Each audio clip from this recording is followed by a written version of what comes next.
Ashamaar ka fuune kabajamtoota jaalatamtoota hordoftoota keenya jirtu nageenya keenya biraadha. Egaa nageenya keenya kan kabajaaf jaalaa bakkuma jirtanitti sinaa qabu isiniin jecha guyyaa har'aa keessummaa keenya jaba qabatee dhiyaannee jirra. Maatiin birmadii show warroonni taatan baga nagaan nu idan isiniin jecha warroonni hanga irrattis maatii birmadii show hin ta'in birmadii show subscribe gochuun maatii keenya ta'an affeerraa keenyaam. Egaa guyyaa har'aa akkuma beekamu keessummaa jabaa tokko qabannee isiniif dhiyaannee jirra isiniin jennaa jirra. Keessummichi kunis Gariibatul Fuqratul Doktoratul Weellisatul Walaleessatul Sayyidatul Mudannoo Ibnal Yuunaa jedhama. Maqaan kun marti maalinni jechuun keessa nafu. Egaa maqaan kun marti maal akka ta'e maalirraa akka argatan akkamitti akka maqaa kana hunda horachuu danda'an kan walumaan gaafannu ta'a. Gariibatul Fuqratul Doktoratul Weellisatul Walaleessatul Sayyidatul Mudannoo Ibnal Yuunaa baga nagaan dhuftan. Tole isinillee maatiin birmadii show yaamicha naaf gootanii istuudiyoo keessanitti naaf feertanii afgaafii na wajjin taasisuu keessaniif galatooma isin jechuun ayyee yaamicha keenya awwaattanii isitti argamuu keessaniif galatooma isin jecha gama gaafii keenya jalqabaatti ceena. Mee maqaalee kanneen hunda akkamiin horachuu dandeessan? Ayyee galatoomi. Gariibummaallee kan arganne maqaalee kana hundayyuu akkanumaan lafaa kaanii kan moggaafanne yookiin ammoo hannaan kan fudhannee osoo hin taane hunda isaatu hojiidhaan kan arganne. Gariibummaallee kan arganne dirree sheekana osoo yeroo dheeraa deddeebi'uudhaan jaala abbiyyuu sheekana osoo qabnu ibsanne akkasitti gariibummaan kan nuuf kennamedha.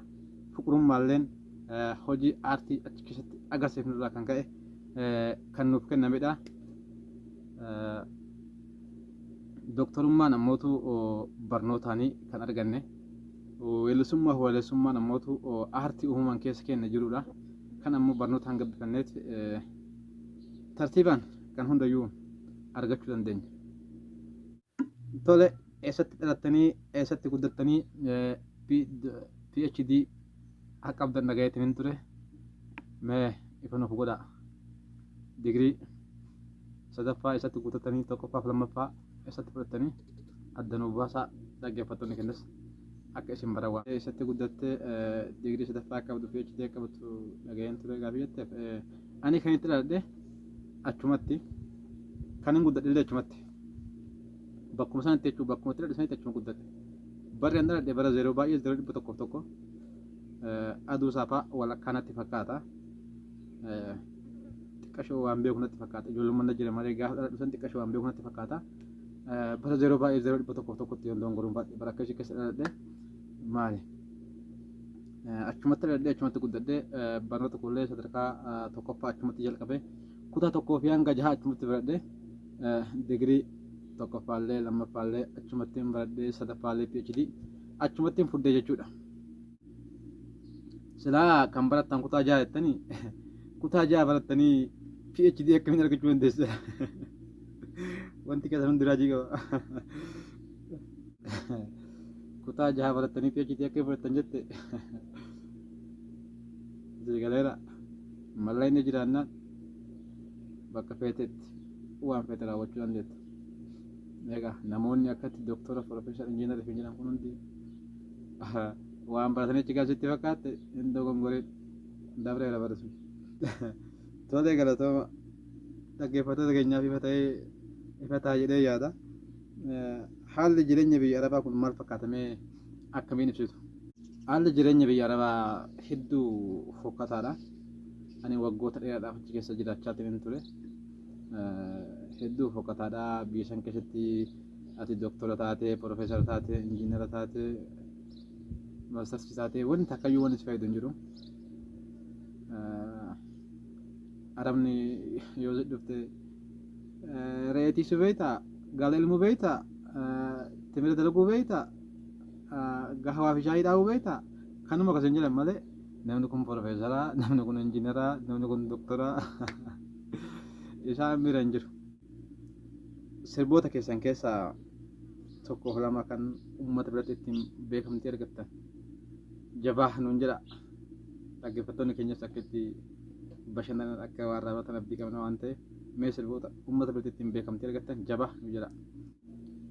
Sirboota kiyya keessa kan ittiin beekamu sirboota lama irra hedduu kan hawaasa biratti illee fudhatama qabu kan hawaasa illee garmalee jaalatu. Isas gaafuma biyya Arabaa san jiru haala jiruuf jireenya biyya saniitii wal qabsiisee kan sirbe keessaa tokko maal jedha seeta. Abshir tikfataa keeyaa tikfataa tikseeree gaf tokko ni moo'ataa rorroo si baaftee kee. Abshir tikfataa keeyaa tikfataa tiksee hoolaa hangam yoo tuttuurrellee injifannoo ni galla. Abshir tikfataa keeyaa tiksee koo tiksee gaalaa jireenyi jabaatullee namaatu irraa oolaa. Jabaadhu jajjabeekko yaa hojjetaa timiraa rakkinna kamuu boodaan beeka bal'oo jiraa. Rakkinna kamuu boodaan beeka bal'oo jiraa. Abshir yaa dhiituutiya dhiituutoo dhiituu destee wantoonni rabbee harkaa ofirraa dhiiseesti isaa sirbi tokko kanaadha kan jalqabaa jechuudha. Kan uummata biratti ittiin beekamtii argate kilippiidhaan dalagee ture kan.